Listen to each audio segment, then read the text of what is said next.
Halo Precious Girl, welcome back to Bea Talk bersama Yeye dan Aurel. Yeay. Hari ini kita mau membicarakan tentang indahnya hidup bersama dengan Tuhan. Wow. Kita langsung saja panggil bintang tamu kita, Miss Evi. Prok. Halo Miss Evi. Halo Ibu Yeye. Ya semoga Mama Evi seumur hidupnya yang saya lihat ya gak pernah sedih, tapi pernah kayak sampai pas pergi juga pelayanan kan dari pagi sampai malam konsisten pisan itu mah, terus ketawa terus bercanda dengan bercandaan bojeng kok.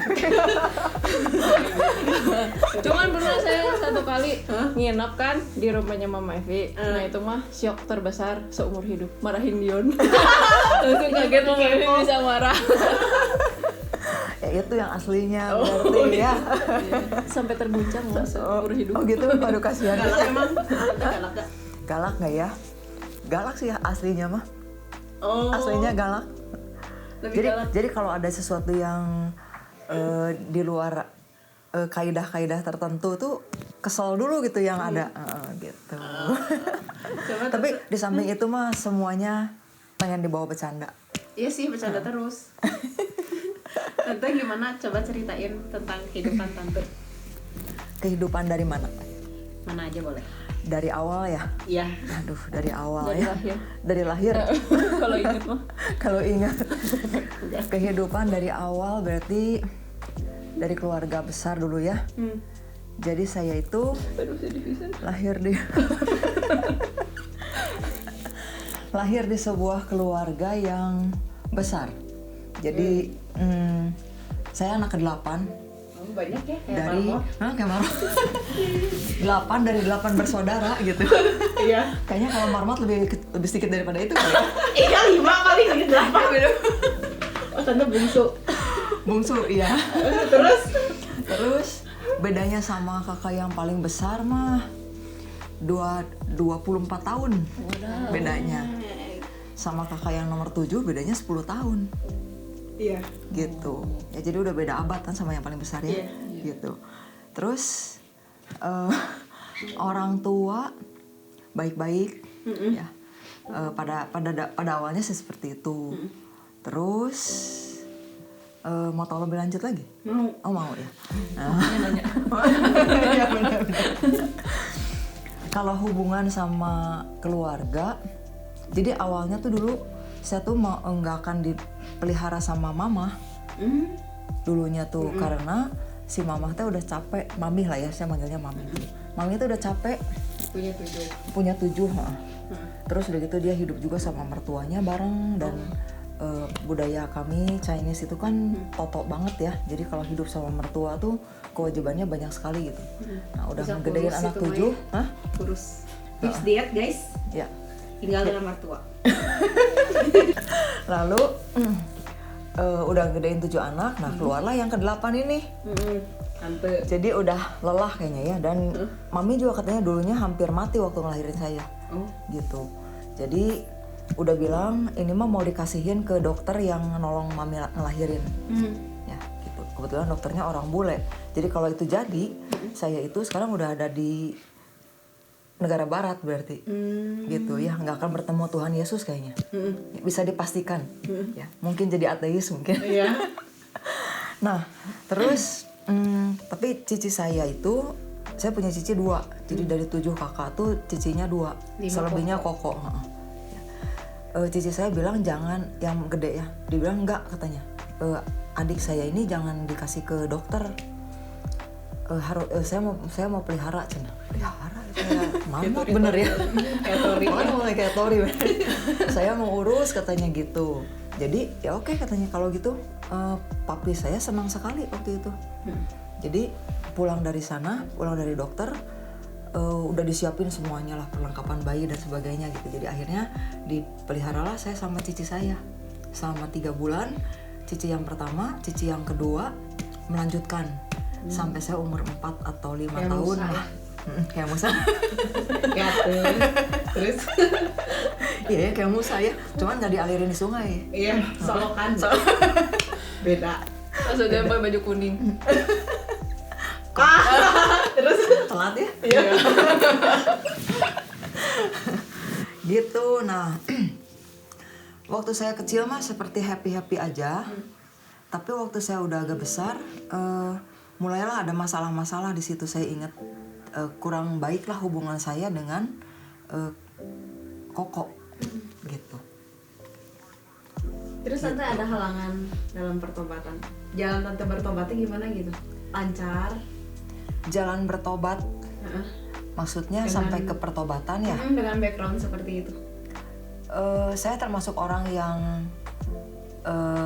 senang sama hal-hal mistis. Kalau mungkin dibilang religius juga bisa mungkin ya. Karena dulu saya tuh senangnya ke apa namanya, pertemuan Enggak. belum. Oh. Belum nyampe situ. Pokoknya kalau ke gereja rajin lah gitu. Ke gereja rajin banget dan senang sama hal-hal mistis. Ya sempat juga nyerempet pengen tahu dunia gelap sebenarnya. Oh. Kamar gelap lagi. Salah ngomong itu. Ke dunia gelap gitu, senang lah menggeluti seperti itu. Nah, terus tadi teh pertanyaannya apa ya? Lupa.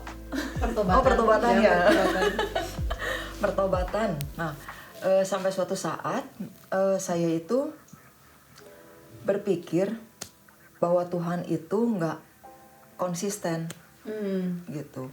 Karena kenapa sih agama A bilang dia benar, agama B dia bilang dia benar.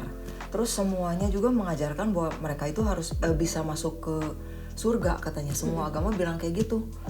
Tapi semua ajarannya beda-beda gitu. Beda banget malah.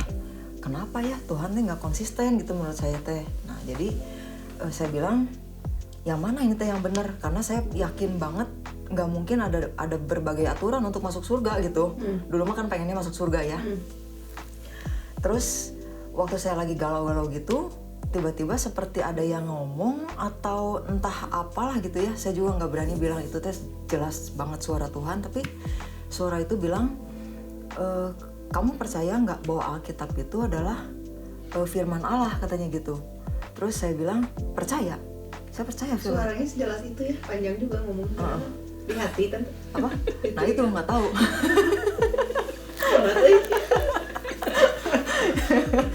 Ya itulah namanya sinyal-sinyal dari surga ya. Saya bilang saya percaya bahwa Alkitab itu firman Tuhan, saya percaya. Kalau gitu baca dari awal sampai akhir katanya. Oke, saya akan baca. Nah setelah saya baca di situ, beres dari Kejadian sampai Wahyu kurang lebih sekitar 10 bulan lah. 10 bulan sampai setahun lah selesai itu satu Alkitab. Nah saya mulai terguncang di situ karena apa yang diajarkan di kepercayaan saya yang sebelumnya itu nggak ada sama sekali di situ. Adalah mungkin 10% tapi tidak seperti yang dituliskan di Alkitab gitu. Di situ saya goncang, terus setahun nggak mau ke gereja. Kaget ya tante. Kaget. Nah di tengah-tengah kegoncangan itu saya nikah gitu. Jadi setelah menikah juga sampai punya anak pertama itu masih di masa transisi lah gitu. Nah, itulah cerita pertobatan awal saya seperti itu. Tapi Apa yang sok naon rel. Apa emang yang bikin tergoncang pisan teh gitu? Tergoncang pisan. Kebenarannya atau apanya gitu? Saya teh percaya bahwa orang tua saya teh nggak mungkin ngajarin yang salah gitu sebenarnya. Masa sih orang tua ngajarin yang salah gitu? Asa nggak mungkin dah, orang tua saya teh baik pisan gitu. Termasuk kakak-kakak saya juga waktu saya kecil, karena umurnya jauh kali ya. Jadi memang mereka teh rada ngasuh gitu, bukan rada. Kalau Cici dua udah jelas-jelas ngasuh.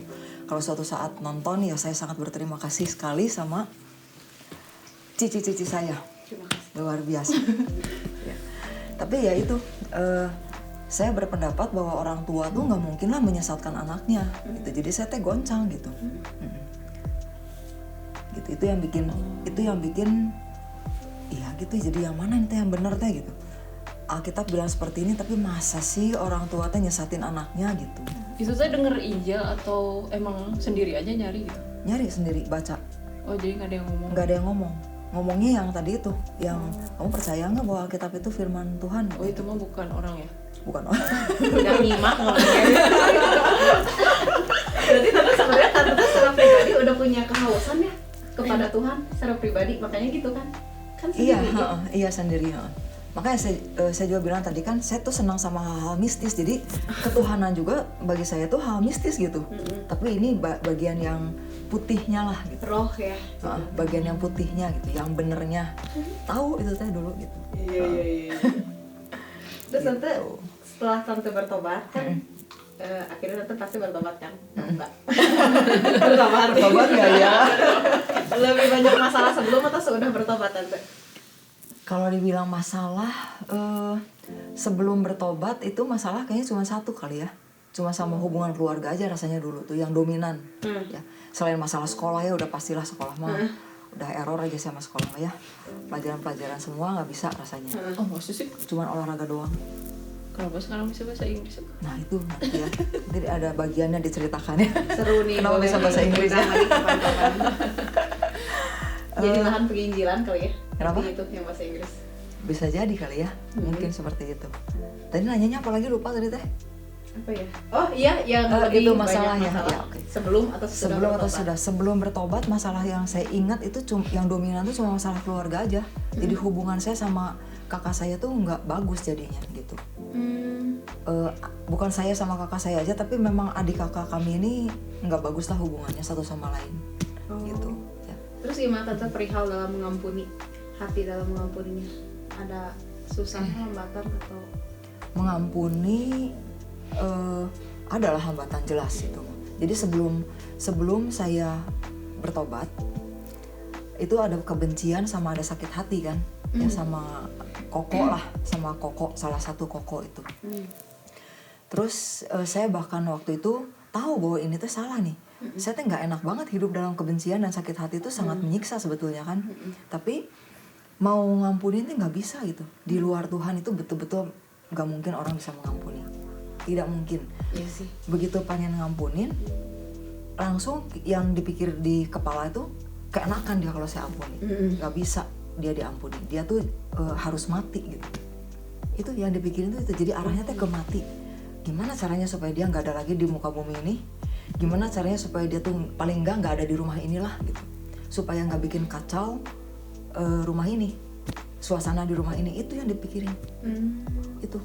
Sebenarnya kan kalau misalnya tante kayak kita udah kecewa ke orang teh, dia nggak ngapa-ngapain juga kayak kesel ya. Terus apa yang dia lakuin juga kayak salah terus di depan mata kita gitu. Iya betul. Penuh dengan penghakiman lah, itu benar. Jadi kayak gak punya Iya kasih. betul. Tapi setelah saya bertobat, hal ini tuh malah yang terjadi sebaliknya. Jadi gimana? akhirnya memang koko saya ini meninggal, sudah meninggal gitu. Setelah saya bertobat, baru dia meninggal kurang lebih tahun 2002 gitu.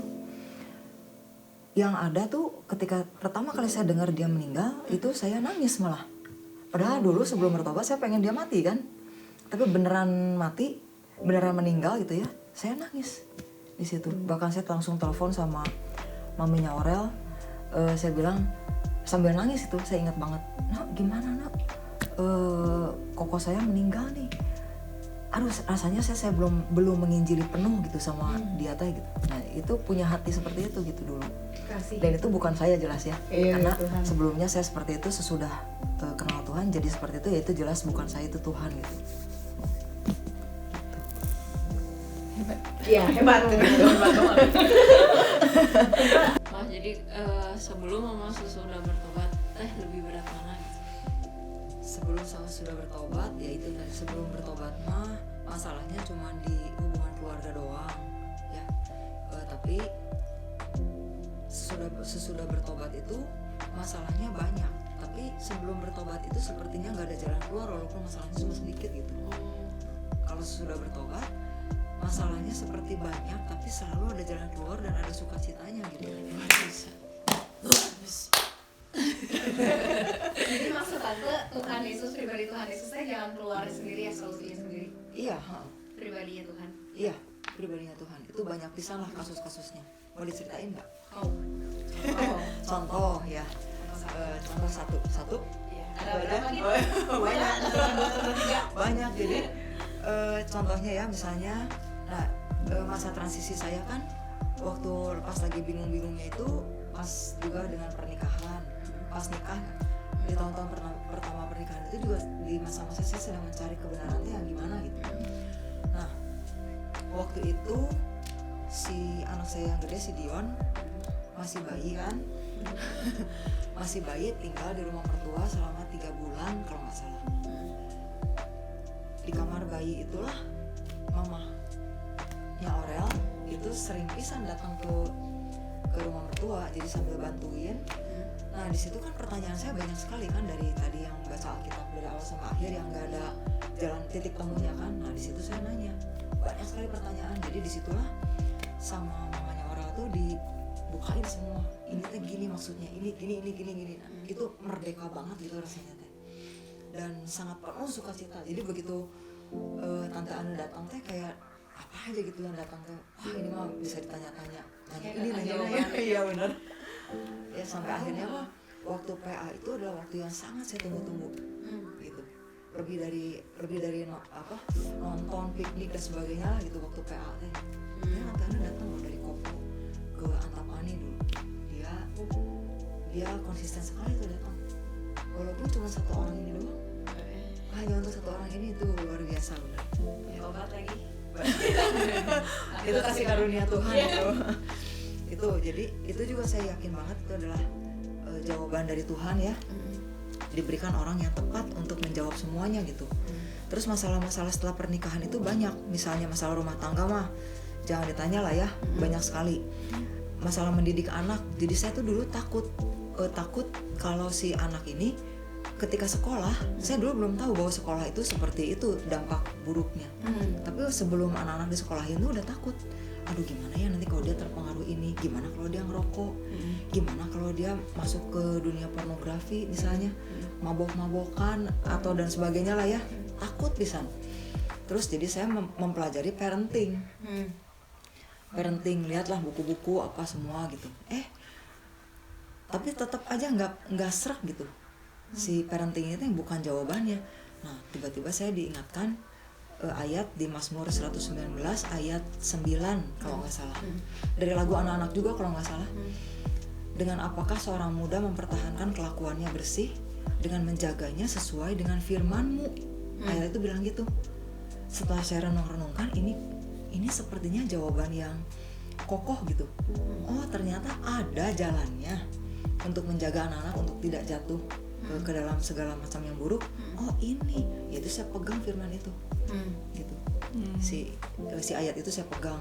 Ya puji Tuhannya, mudah-mudahan ya ada sih naik turunnya ketika mereka SMP lah.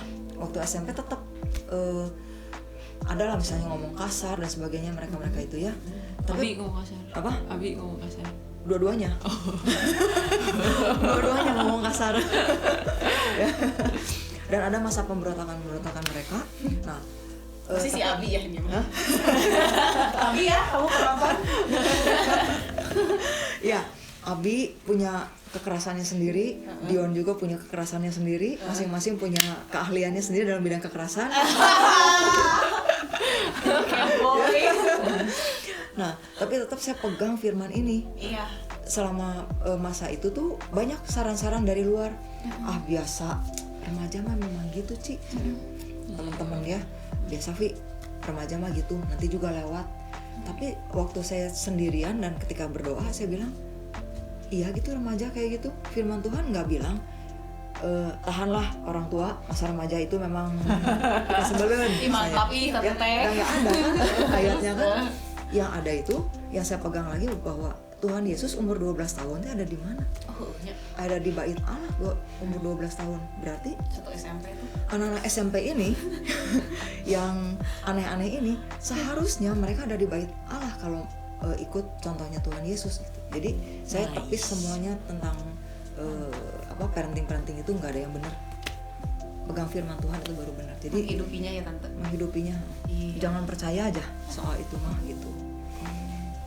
Itu salah satu contoh dari mendidik anak gitu. Terus Tuhan bawa lagi terus bertahun-tahun kemudian nggak bertahun-tahun kemudian ya, salah saya teh waktu peristiwa besar lagi tuh waktu Dion waktu umur 14 bulan dia tuh jatuh baru bisa belajar jalan baru bisa lari-lari lah, jadi dia lari weh gitu di rumah teh. Lantainya kan putih, kulkas saya bocor waktu itu. Si kulkas bocor, jadi airnya kan bening nggak kelihatan. Nah dia lari, pas lagi kenceng-kencengnya lari, kepleset ininya ke banting kepala belakang. Nangis kenceng pisan. Itu begitu diangkat juga udah langsung benjol,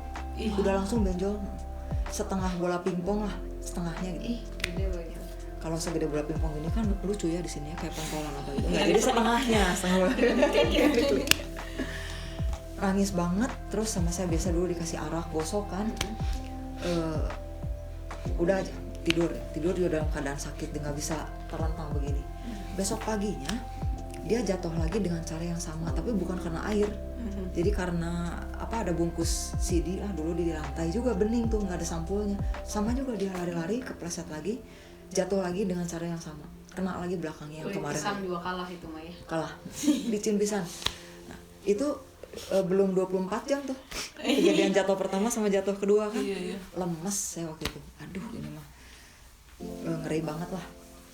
Sore-sorenya waktu pas mandi, saya mandiin dia, saya panggil Dion, dia nolehnya gini, ikut badannya.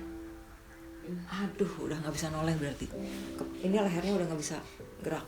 Wah ke dokter, kata dokter, ini singkat cerita ya, dokter bilang ini harus di ronsen, fix ini ada pendarahan katanya. Cuman saya pengen tahu pendarahannya itu ke dalam atau enggak, jadi ke dalam tengkorak atau enggak maksudnya.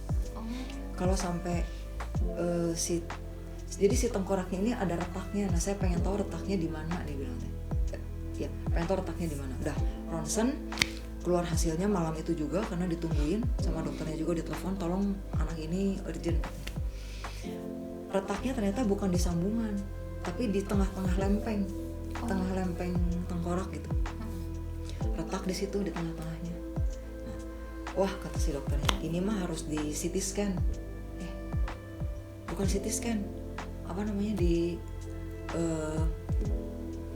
MRI. Oh iya. Ya. Terus sama dokter dikasih surat jalan, besok juga harus katanya, karena saya pengen tahu si pendarahan itu ke dalam atau enggak. Terus saya nanya sama dokternya, dok, kalau misalnya pendarahannya sampai ke dalam, itu apa efeknya? Efeknya itu bisa banyak, dia bilang. Kalau tergantung si syaraf mana dari otak yang kena. Kalau syaraf mata, si bola mata ini bisa lari-lari nggak karuan gitu. Kan kalau kita noleh ke kiri kan, kiri kanan ikut ke kiri kan.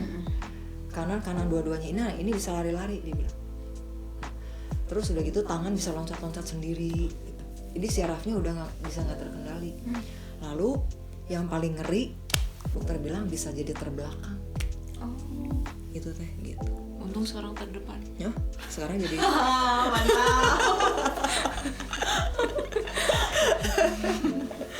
Nah, waktu itu syok kan. Pulang dari dokter itu syok banget. Mudah-mudahan kata dokternya si pendarahannya ini nggak ke dalam, di luar tengkorak aja, keluar dari situ. Jadi malam itu tuh belum di MRI kan, baru keluar dari dokter bawa surat buat besok ke Boromius. Nah, di jalan saya bilang, Tuhan, saya berperkara lagi gitu dengan Tuhan di mobil.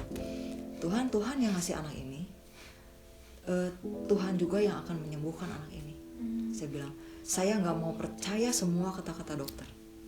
Mau itu pendarahan ke dalam menjadi gini yang ngeri banget kan. Saya nggak mau percaya, saya bilang. Nah, akhirnya saya percaya banget Tuhan yang akan menyembuhkan.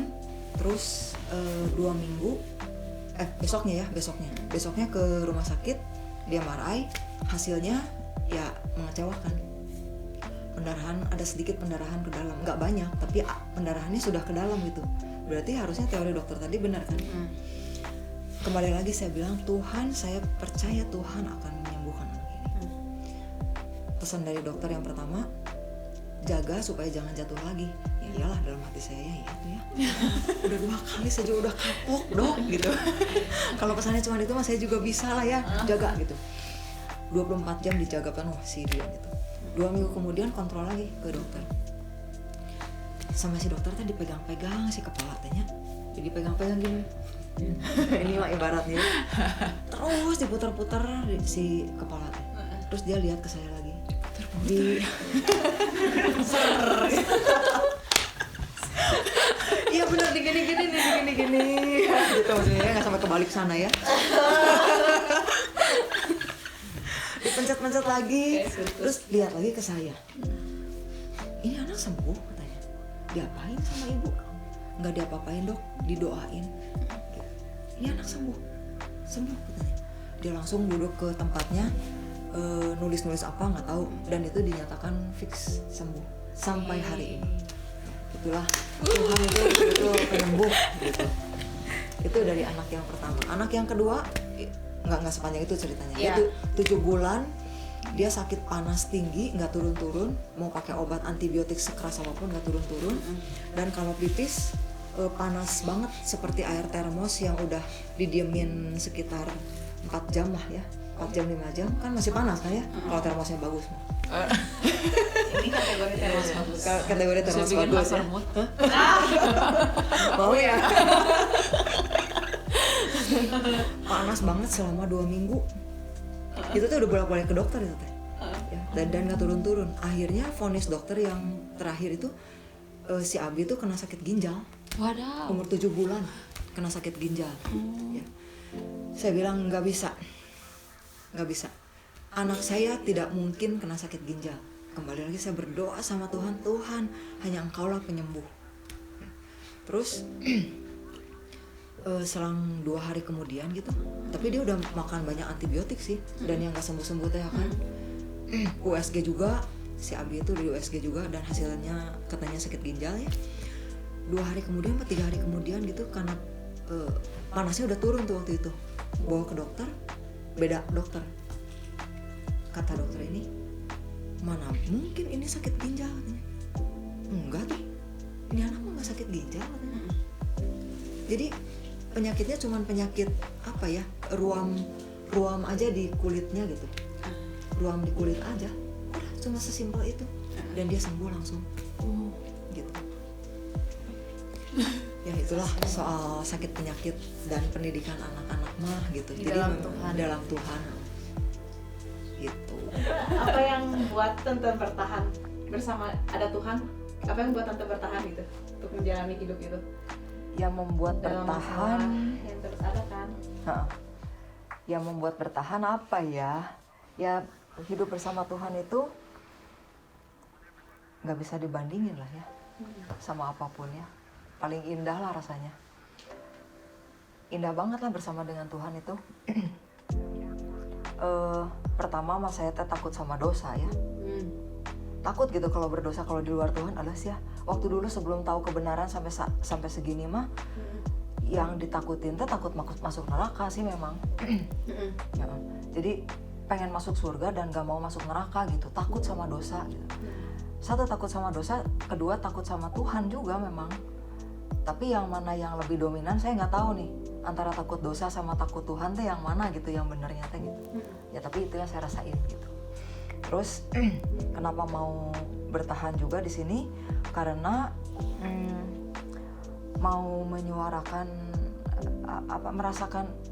bukan menyuarakan ya, salah ngomong. Karena saya merasakan kasihnya Tuhan gitu di sini teh.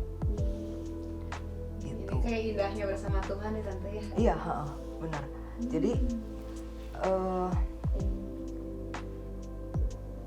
gimana ya? Jadi kalau melakukan perintah Tuhan tuh enak gitu.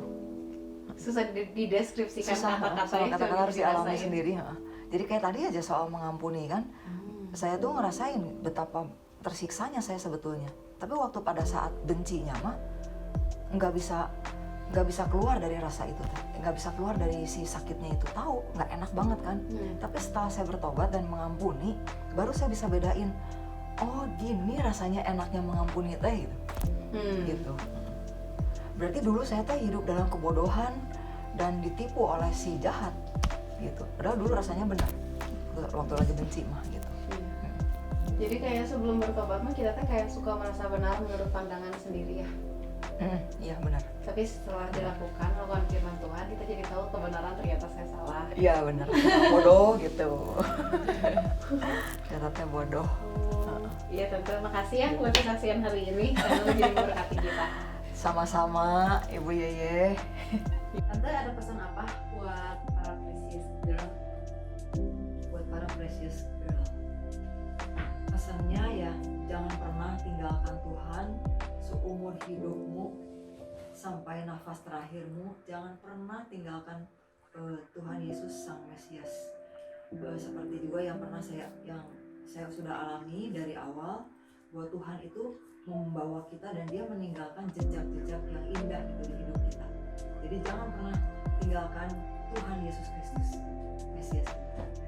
Precious girl, jadi hari ini kita bisa belajar dari Miss Evi, ternyata manusia itu tidak dapat menggantungkan hidupnya terhadap dirinya sendiri dan juga manusia lain. Ternyata hanya Tuhanlah yang setia dan tidak mengecewakan. Ternyata semua manusia itu tidak setia dan manusia itu mengecewakan.